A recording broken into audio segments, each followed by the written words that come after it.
panas sesak yang ku rasakan. Hijau telah pergi, silih berganti, gedung-gedung tinggi telah merajai di seluruh kota ini. Asap hitam pekat melayang. Bacarita bukan bakulai, Mena.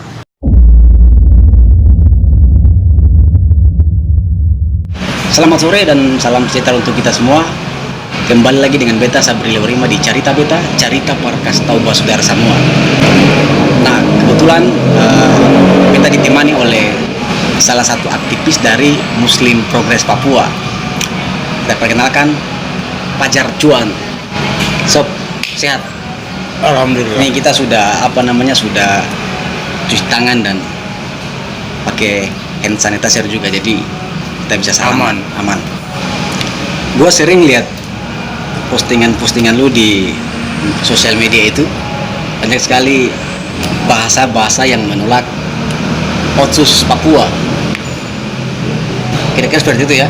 Ya, betul. Nah, sebenarnya apa sih dengan Otsus Papua ini sehingga banyak dari teman-teman Papua bahkan sampai pada level Dewan Adat itu keras menolak Otsus Papua yang dicanangkan oleh Jakarta terhadap Papua pada 2021.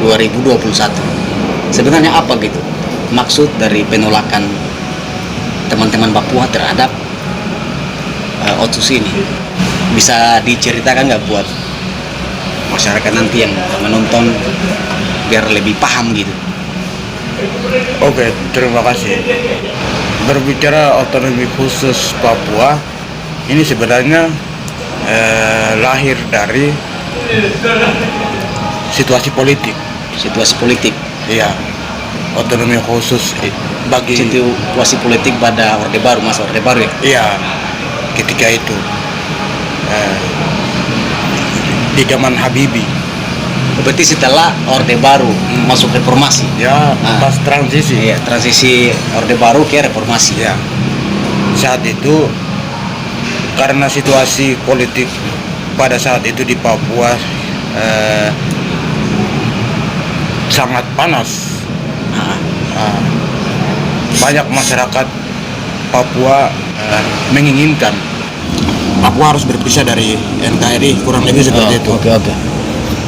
Kurang lebih seperti itu, sehingga Jakarta menyadari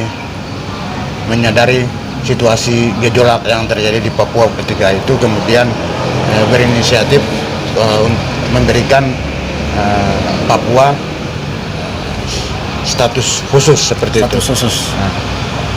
Memberikan kewenangan kepada pemerintah daerah Papua untuk mengelola daerahnya sendiri seperti itu, tidak lagi ikut campur Jakarta. Itu singkatnya. Jadi singkatnya seperti itu ya. Diberikan otonomi khusus untuk kemudian Papua mengelola daerahnya sendiri. Jadi kewenangan yang diberikan kepada orang Papua melalui otonomi khusus itu dalam implementasinya sejauh ini yang kita lihat sebagai orang awam atau masyarakat melihat sebenarnya tujuan daripada otonomi khusus ini apa?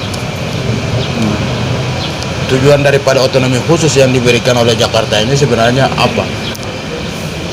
Apakah hanya sekedar gula-gula atau premen ketika anak menangis dikasih supaya anak tersebut diam, ataukah memang Jakarta menginginkan orang Papua ini betul-betul memanfaatkan otonomi khusus ini untuk demi pembangunan dan lain sebagainya.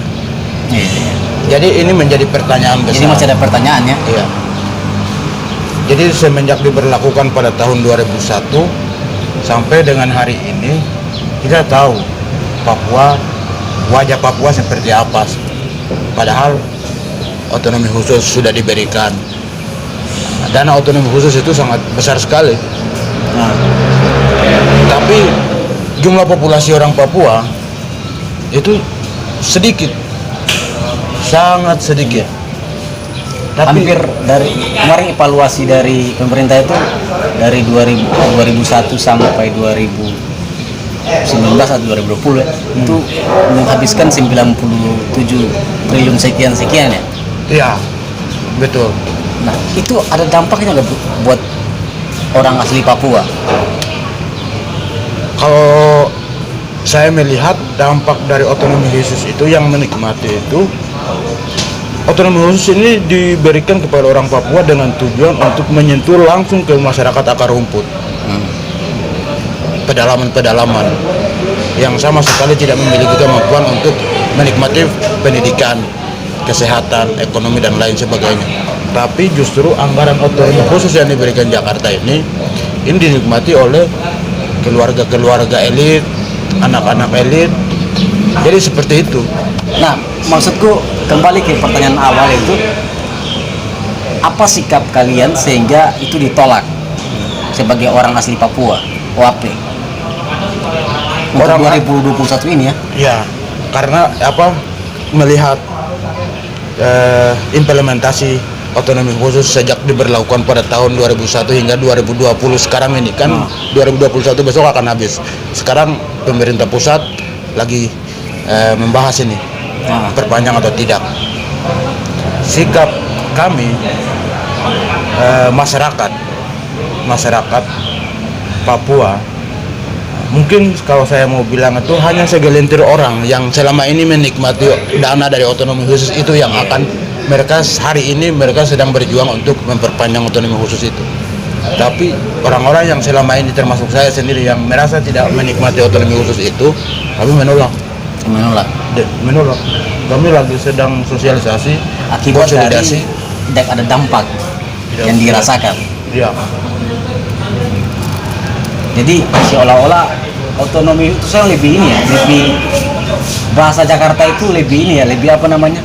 Papua memang sudah diberikan otonomi khusus, tapi pada kenyataannya terus terjadi gejolak. Kalau seandainya Jakarta memberikan kewenangan sepenuhnya kepada orang Papua tanpa satu poin pun yang ikut campur tangan oleh Jakarta, mungkin saya pikir bisa.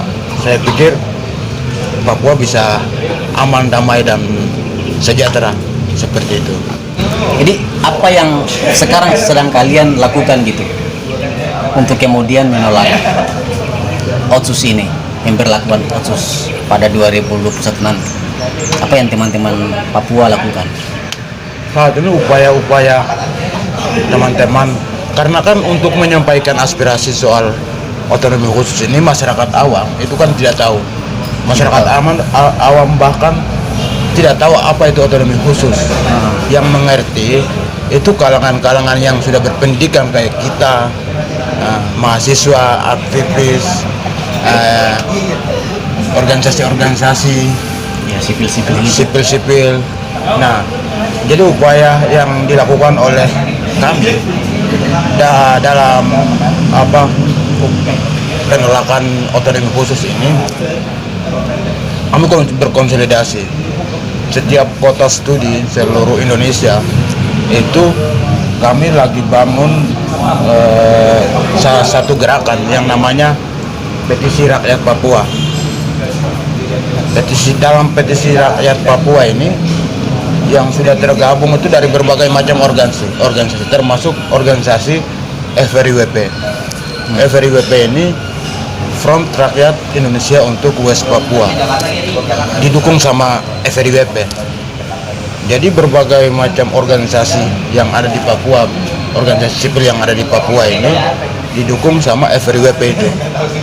FRIWP ini orang Indonesia yang mendukung Papua, hak-hak orang Papua. Nah, di dalam FRIWP ini juga banyak organisasi-organisasi, tapi dia terhimpun dalam FRIWP. Dia yang mendukung kami. Nah, jadi kami saat ini fokus dalam diskusi-diskusi, terus kampanye-kampanye di medsos, terus bahkan dalam waktu beberapa yang akan datang ini ada rencana untuk melakukan aksi serentak seperti itu. Itu upaya. Tapi yang menjadi kegelisahan gua itu, Aceh kok berhasil. Jadi di satu sisi Otsus ada di sana, proses pengadilan terhadap aksi-aksi pelanggaran HAM juga diadili gitu. Tapi kenapa Papua tidak? Kalau Aceh kan sudah ada dialog. Nah itu maksudnya seperti itu, ada dialog antara Jakarta dan Aceh kemudian Menghasilkan menghasilkan satu resolusi. Tapi Papua, Nah ini dia. Jadi jaringan damai Papua itu dia sedang mendorong bekerja sama dengan LIPI, mendorong untuk mengadakan dialog, mempertemukan Papua dengan Jakarta. Tidak tahu ini dialog yang dimaksud oleh jaringan damai Papua ini dialog sektoral atau dialog melibatkan pihak ketiga seperti itu, kayak seperti Aceh dimediasi oleh Finlandia kah itu. Jadi upaya untuk dialog ini sedang didorong juga oleh orang-orang Papua kita. iya. Tapi Cuma sampai hari ini Iya. upaya dialog ini Jakarta memandang kalau dia mau dialog soal kesejahteraan, dialog soal ekonomi, dialog soal pembangunan kayak begitu. Padahal kan sebenarnya yang mengakibatkan problematik semua ini, permasalahan ini bukan karena persoalan ekonomi, bukan karena persoalan kesejahteraan, bukan karena persoalan pembangunan infrastruktur dan lain-lain. Tapi yang mengakibatkan adanya konflik berkepanjangan ini ada satu persoalan yang memang belum beres, apa? belum terselesaikan seperti itu. Makanya persoalan itu dibutuhkan dialog. Itu persoalan apa tuh? Persoalan sejarah. Sejarah. Iya. Sejarah status politik Papua. Iya. Itu. Jadi termasuk otonomi khusus ini diberikan karena adanya tuntutan orang-orang yang mempunyai pandangan bahwa Papua ini statusnya ini, bahkan mereka menuntut untuk memisahkan diri dari NKRI. Kemudian Jakarta ini menyadari bahwa konflik ini akan semakin meluas dan berbahaya bagi Jakarta untuk kedaulatan sebagainya. Akhirnya diberikan otonomi khusus, tapi akhirnya sampai sekarang gagal seperti itu. Ya kemarin saya sempat mewawancarai salah satu peneliti juga. Dia sempat bilang itu untuk proses dialog antara Jakarta dan Papua yang dimotori oleh LIPI, bahkan itu kan LIPI sudah, untuk proses dialog itu kan LIPI sudah menawarkan solusi itu dari 2007 atau 2008 kalau tidak salah. Betul. Seolah-olah komitmen Jakarta untuk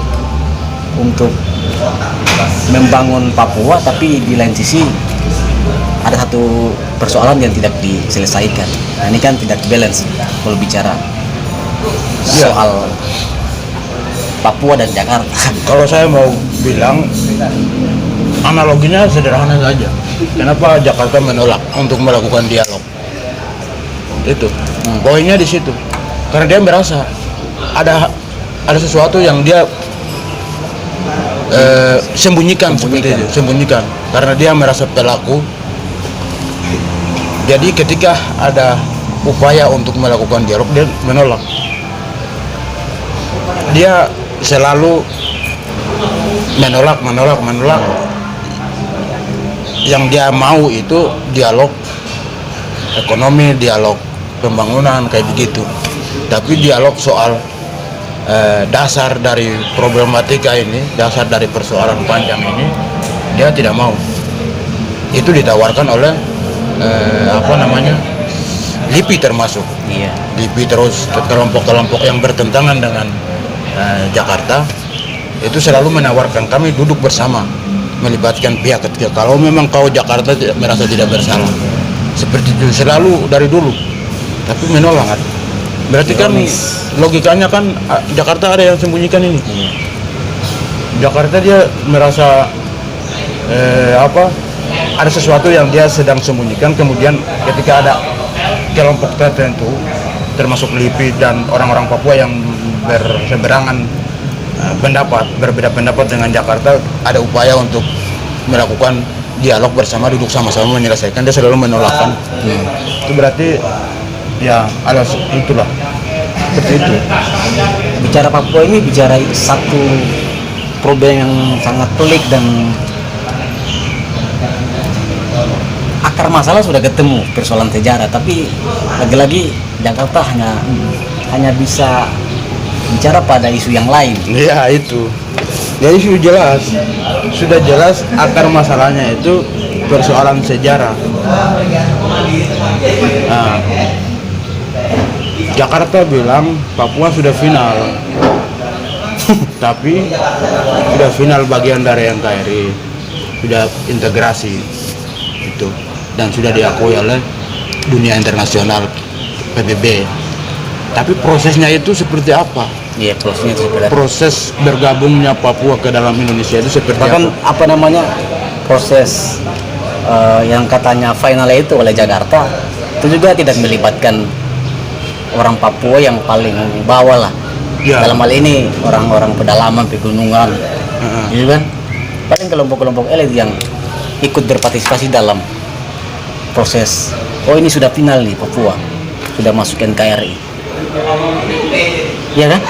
Itu Tapi orang Papua sendiri namanya PPRA, penentuan pendapat rakyat. Itu orang-orang yang terlibat dalam penentuan pendapat rakyat itu diambil dari beberapa kota Merauke. jadi representasi gitu ya? Iya. Dan orang-orang itu hasil didikan Jakarta. Hasil didikan Jakarta. Iya. Jadi kayak PNS gitu ya, bukan? Iya, pokoknya di zaman itu mereka didik, nanti kamu nanti bikin begini. Seperti itu.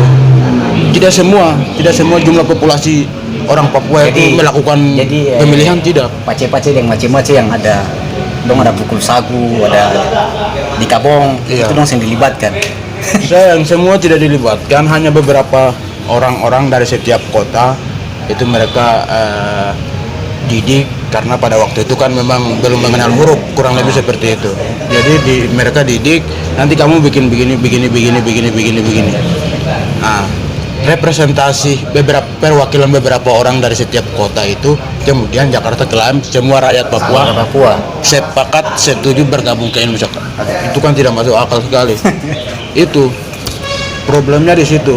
Kemudian dari orang-orang yang tidak terlibat dalam PPRA itu yang kemudian mulai melakukan upaya-upaya untuk kami juga harus berdiri berdaulat sebagai sebuah negara. Jadi perjuangan penentuan nasib sendiri ini sudah mulai lahir dari situ. Iya. Jadi pesan saya ini pesan saya untuk persoalan otonomi khusus ini, kami rakyat Papua sama sekali tidak menikmati otonomi khusus. Yang menikmati otonomi khusus itu orang-orang elit, dan perlu kita ketahui dan perlu kita tahu bersama bahwa otonomi khusus ini diberikan karena adanya tuntutan rakyat Papua untuk memisahkan diri dari Indonesia. Jadi ya seperti itu. Berikanlah hak penentuan nasib sendiri bagi rakyat Papua, karena di dalam Al-Quran pun sudah bilang bahwa nasib suatu kaum itu tidak akan pernah dirubah oleh orang lain kecuali orang itu sendiri. Widih, mantap. Itu bahasa keren tuh. Itu Al-Quran ya? Al-Quran. Itu bahasa. Indonesia ini mayoritas Islam, yang harus tahu itu ayat Al-Quran yang berbicara soal nasib suatu kaum. Jakarta mau pakai alasan, mau pakai cara bagaimanapun pembangunan infrastruktur, ekonomi, apa segala macam yang hari ini Jokowi genjar-genjor bangun di Papua tidak akan pernah selesai kecuali orang Papua sendiri yang membangun dirinya sendiri. Terima kasih. Siap. Wassalamualaikum warahmatullahi wabarakatuh. Ya, itu luar biasa. Aplaus lagi buat Bapak Cuan, sungguh satu narasi yang sangat mengedukasi. Jelas ini bukan membenci ya, tapi mengedukasi dari persoalan sejarah dan persoalan Jakarta melihat Papua. Kira-kira seperti itu. Nanti katong ketemu pada wacana-wacana atau narasi-narasi berikutnya tetap mendukung dan selalu solid untuk membantu teman-teman Papua untuk menentukan nasibnya sendiri. Oke, seperti itu dari beta Sadrilo Rima, Cuan, Fajar Cuan. wassalamualaikum warahmatullahi wabarakatuh. Mena.